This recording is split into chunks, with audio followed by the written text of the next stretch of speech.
нашия интернет сайт. Този месец имаше доста инициативи, които организираха българските евродепутати.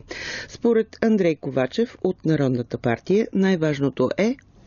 Първо, за мен е най-важно да имаме памет, да знаем откъде тръгваме и къде сме сега, за да може да сравняваме.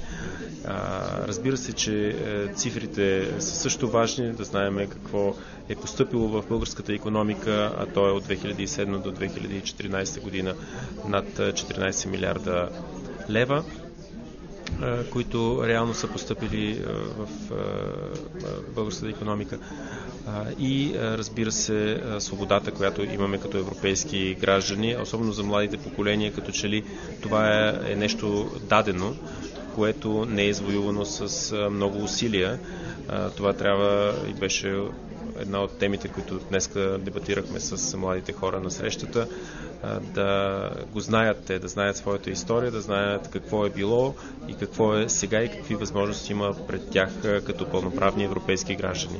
Не сме ли по-свободни в Европа, отколкото у нас, имайки предвид написаното в някои учебници по история?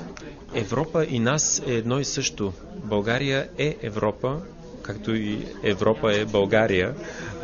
Така че от нас зависи да направим нашата родина привлекателна за младите хора, те да останат тук, да намерят своята перспектива за развитие тук и да допринесат също така за, ако искате, и брутния вътрешен продукт на нашата страна.